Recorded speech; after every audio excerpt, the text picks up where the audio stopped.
மாநிலங்களவை தேர்தலுக்கான வேட்புமனுக்களை திமுக சார்பாக வில்சன், கவிஞர் சல்மா, சிவலிங்கம் ஆகியோர் தாக்கல் செய்கின்றனர். அந்த காட்சிகளை பார்க்கலாம். நிறுவப்பட்டுள்ள இந்திய அரசின் பால் உண்மையான நம்பிக்கையும் கட்டுப்பாடும் கொண்டிருப்பேன் என்றும் இந்திய நாட்டின் முழு முதல் ஆட்சியும் ஒருமைப்பாட்டையும் நிலைநிறுத்துவேன் என்றும் உளமாற உறுதி கூறுகிறேன். மாநிலங்களவை தேர்தலுக்கான வேட்புமனுக்களை திமுக சார்பாக வில்சன், கவிஞர் சல்மா, சிவலிங்கம் ஆகியோர் தாக்கல் செய்கின்றனர். அந்த காட்சிகளை பார்த்துக் கொண்டிருக்கிறோம். கூடுதல் விவரங்களை தலைமை செய்தியாளர் ராஜா வழங்கியிருக்கலாம். ராஜா, இது தொடர்பான முழு விவரங்களை விவரிங்க. தமிழகத்தில் காலியாக உள்ள 6 இடங்களுக்கான ராஜ்யசபா அந்த எம்பிக்களுக்கான வேட்புமனு தாக்கல் என்பது தற்போது சென்னை தலைமைச் செயலகத்தில் தொடங்கியுள்ளது. திமுகவின் சார்பாக 4 வேட்பாளர்கள் தற்பொழுது தங்களுடைய வேட்புமனுக்களை தாக்கல் செய்துள்ளனர்.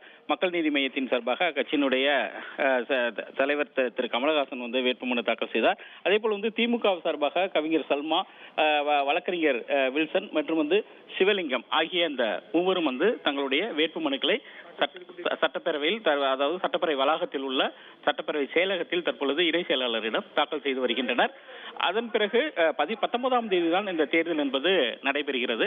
அதற்கு முன்பாக தான் இந்த வேட்புமனு தாக்கல். முதலமைச்சர் திரு மு க ஸ்டாலின் முன்னிலையில் தான் தற்பொழுது இந்த வேட்புமனுக்களை திமுகவின் சார்பாக இந்த 3 பேரும் தற்பொழுது தாக்கல் செய்து வருகின்றனர். அதேபோல் அதிமுகவின் சார்பாகவும் அக்கட்சியின் சார்பாக திரு இன்பதுரையும் அதேபோல் திரு தனபால் ஆகியோர் வேட்பாளர்களாக அறிவிக்கப்பட்டுள்ளனர்.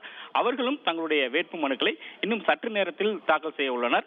தற்பொழுது சட்டப்பேரவையினுடைய இணை செயலாளர் அறையில் முதலமைச்சர் திரு மு க ஸ்டாலின் முன்னிலையில் திமுகவினுடைய வேட்பாளர்கள் சல்மா, அதேபோல் திரு வில்சன், திரு சிவலிங்கம் ஆகிய மூவரும் தங்களுடைய வேட்புமனுக்களை தாக்கல் செய்து வருகின்றனர்.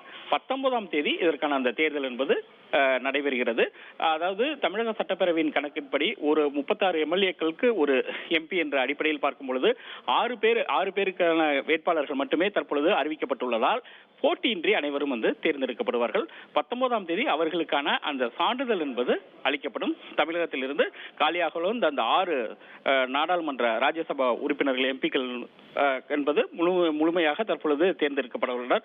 3 பேரும் திமுகவை சேர்ந்த 3 அறிவிக்கப்பட்ட வேட்பாளர்கள் முதலமைச்சர் திரு மு க ஸ்டாலின் முன்னிலையில் தங்களுடைய வேட்புமனுவை தாக்கல் செய்து வருகின்றனர்.